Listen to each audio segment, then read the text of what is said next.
రాజ్యసభలో ఒక్క వైసీపీకి తప్ప ఏపీ నుంచి ఎవరికీ ప్రాతినిధ్యం లేదు. ఇప్పుడు కూటమికి తప్పకుండా ప్రాతినిధ్యం దక్కుతుంది. ఉప ఎన్నికలో కూటమికి చెందిన 3 రాజ్యసభ సభ్యులుగా ఎన్నిక కావడం ఖాయం. ఏపీలో రాజ్యసభ ఎన్నికల సందడి ప్రారంభమైంది. రాజ్యసభలో ఏపీ నుంచి ఖాళీ అయిన 3 స్థానాలకు ఉప ఎన్నిక నిర్వహించేందుకు కేంద్ర ఎన్నికల సంఘం గ్రీన్ సిగ్నల్ ఇచ్చింది. డిసెంబర్ 3న స్కెడ్యూల్ వెల్లడించనుంది.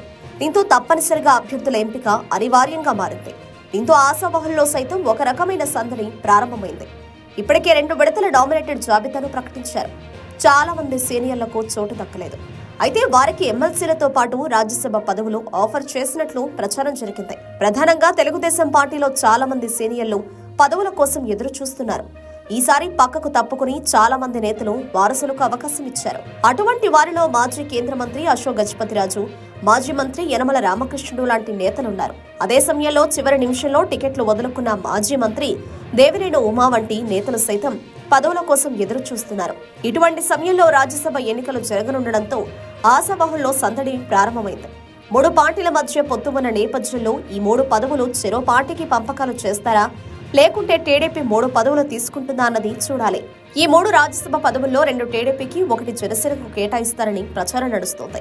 తెలుగుదేశం పార్టీకి సంబంధించి మాజీ మంత్రి అశోక్ గజపతిరాజు పేరు ప్రముఖంగా వినిపిస్తోంది. ఆయన పార్టీ ఆవిర్భావం నుంచి తెలుగుదేశం పార్టీలోనే కొనసాగుతున్నారు. తెలుగుదేశం అధికారంలోకి వచ్చిన ప్రతిసారి మంత్రి అయ్యారు. 2014లో మాత్రం కేంద్ర మంత్రి అయ్యారు. ఈ ఎన్నికల్లో ఆయన పోటీ చేయలేదు. అందుకే ఆయనకు పెద్దల సభకు పంపిస్తారని ప్రచారం నడుస్తోంది. క్షత్రియ సామాజిక వర్గానికి మంత్రివర్గంలో కూడా చోటు దక్కలేదు.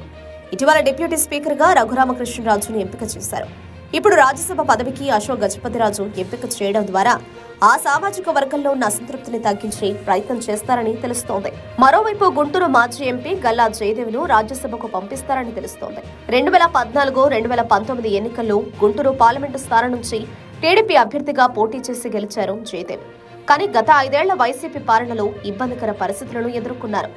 ఈ ఎన్నికలకు ముందు క్రియాశీలక రాజకీయాలకు దూరమయ్యారు. ఆయన అభ్యర్థన మేరకు గుంటూరు పార్లమెంటు స్థానం నుంచి పెమ్మసాని చంద్రశేఖర్ కు టికెట్ ఇచ్చారు. ఆయన గెలిచి కేంద్ర మంత్రి కూడా అయ్యారు. వాస్తవానికి ఈసారి జయదేవ్ పోటీ చేసి గెలిచి ఉంటే కేంద్ర మంత్రి అయి ఉండేవారు. రాష్ట్ర ప్రయోజనాల కోసం లోక్సభలో గట్టిగానే పోరాటం చేసిన ఘనత జయదేవ్కుంది. అందుకే ఈసారి ఆయనను రాజ్యసభకు పంపిస్తారని తెలుస్తోంది. మరోవైపు జనసేనకు ఒక రాజ్యసభ పదవి ఇస్తారని తెలుస్తోంది. అదే జరిగితే అవకాశం మెగా బ్రదర్ నాగబాబుకి అన్నట్లు ప్రచారం నడుస్తోంది. ఎన్నికల్లో జనసేనతో పాటు కూటమి గెలుపు కోసం నాగబాబు కృషి చేశారు. కూటమి అధికారంలోకి వచ్చిన వెంటనే నాగబాబుకు మంచి పదవి అని ప్రచారం సాగింది. అయితే టీటీడీ చైర్మన్ పోస్టు విషయంలో నాగబాబు అంత సుముఖత వ్యక్తం చేయలేదు. దీంతో ఆయన రాజ్యసభ పదవిపై ఆసక్తి పెంచుకున్నారని తెలుస్తోంది. అధినేత సోదరుడు కావడంతో జనసేనలో కూడా అటువంటి అభ్యంతరాలు లేవు. జనసేనకు ఆ పదవి ఇస్తే మాత్రం నాగబాబుకు ఖాయమని తెలుస్తోంది. నాగబాబు రాజ్యసభకు ఎన్నికైతే జనసేన నుంచి తొలి ప్రాతినిధ్యం ఆయనదే. మరోవైపు టీడీపీ ఆవిర్భావం నుంచి రాజ్యసభలో ప్రాతినిధ్యం లేకపోవడం ఇదే తొలిసారి. అందుకే ఈసారి 2 రాజ్యసభ సభ్యులను పంపించి టీడీపీ వాయిస్ ను వినిపించాలని చూస్తోంది హైకమాండ్. మరోవైపు బీజేపీ సైతం ఏపీ నుంచి రాజ్యసభ సీటు అడిగే అవకాశం ఉంది. అయితే మున్ముందు రాజ్యసభకు అవకాశం ఇస్తామని, ఈసారి మాత్రం టీడీపీ జనసేనకు విడిచిపెట్టాలని ఆ 2 పార్టీలు కోరినట్లు తెలుస్తోంది.